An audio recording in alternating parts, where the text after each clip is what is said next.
नमस्कार बच्चों। आज हम पाठ 10 शक्ति और क्षमा कविता पढ़ने जा रहे हैं। इस कविता के रचयिता रामधारी से दिनकर है। ये कविता महाभारत की पृष्ठभूमि पर आधारित है।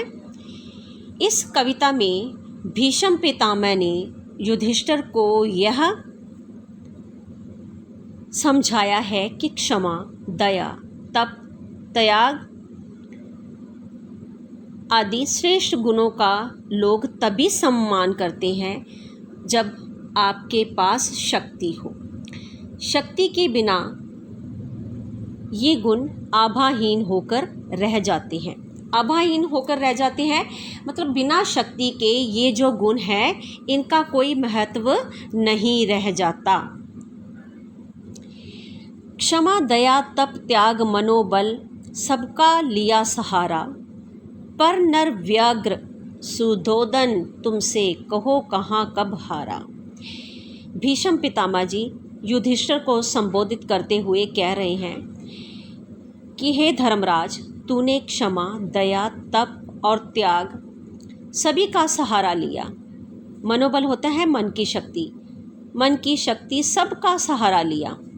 पर नर व्याघ्र होता है सिंह, शेर, लेकिन दुर्योधन, व्याघ्र यहाँ पर सिंह और शेर है तो दुर्योधन को कहा गया है।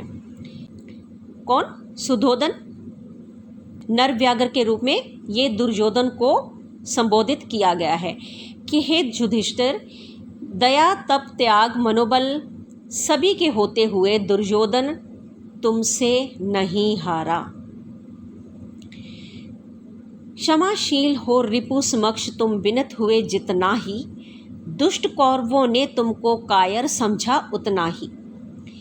कहते कि क्षमाशील होने पर भी, रिपु होता है दुश्मन, विनत होता है झुका हुआ, समक्ष होता है सामने, कि क्षमाशील होते हुए भी दुश्मन जो है वो तुम्हारे सामने झुका हुआ है।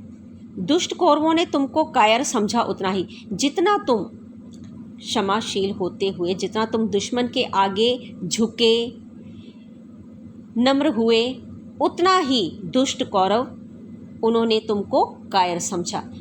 भावार्थ ये कि तुम्हारी दया को, तुम्हारी क्षमा को उन्होंने क्या? तुम्हारी कायरता ही समझा। क्षमा शोभती उस भुजंग को जिसके पास गरल हो, उसको क्या जो दंतहीन विषरहित विनीत सरल हो। गरल जहर, विष को कहते हैं, भुजंग सांप होता है। कहते कि जो क्षमा है वो शोभा किसे देती है? उस सांप को देती है जिसके पास विष होता है, उसको ही क्षमा जो है वो शोभा देती है। उसको क्या? और उसको नहीं कि जो दंतहीन मतलब जिसके दांत नहीं है, जो विष रहित है, जिसके अंदर विष नहीं है, जो विनीत और सरल है, उसको क्षमा शोभा नहीं देती। 3 दिवस तक पंथ मांगते रघुपति सिंधु किनारे, बैठे पढ़ते रहे छंद अनुनय के प्यारे प्यारे। अब सिंधु सागर, अनुनय प्रार्थना। तो जब श्री रामचंद्र जी सीता जी को लेने गए हैं तो तब क्या है, रास्ते में समुद्र था, उस समुद्र को, सागर को पार करना था। तो रघुपति राम, श्री राम जी क्या है कि 3 दिन वो उस सागर के आगे नम्र होकर, हाथ जोड़कर प्रार्थना करते रहे। किसके लिए? रास्ता देने के लिए कि हे सागर, मुझे रास्ता दे दो। 3 दिन तक वो सागर के आगे प्रार्थना करते रहे। उत्तर में जब एक नाद भी उठा नहीं सागर से, उठी अधीर धधक पौरुष की आग राम के शर से। नाद होता है आवाज़, अधीर होता है बेचैन होना, बेसब्री, धधक होता है आग की लपट, और शर होता है तीर। कि तब क्या हुआ, जब श्री राम को सागर से कोई उत्तर नहीं मिला तो वो क्या है, बेचैन हो उठे। फिर उन्होंने अपने क्रोध अग्नि को दिखाने के लिए बलपूर्वक शर अर्थात बाण को सागर की ओर छोड़ा। क्या है कि उन्होंने शक्ति का सहारा लिया। सिंधु दे धर त्राहे त्राहे करता आ गिरा शरण में, चरण पूज दास्ता ग्रहण की बंधा मूढ़ बंधन में। अब मूढ़ मूरख, त्राहे त्राहे चीतकार। जब क्या है श्री राम ने, सागर ने कोई उत्तर नहीं दिया तो श्री राम जी ने क्या किया कि धनुष पर बाण चढ़ा लिया, शक्ति का प्रदर्शन किया। तो ये देखते हुए सागर क्या है चीत्कार करता हुआ, त्राहे माम करता हुआ श्री राम की शरण में आकर खड़ा हो गया और उनके चरण स्पर्श किए और उनकी दास्ता, दास्ता होता है दास होना, उनकी दास्ता ग्रहण कर ली बंधा मूढ़ बंधन में, और वो मूर्ख क्या है उनके बंधन में बंध गया।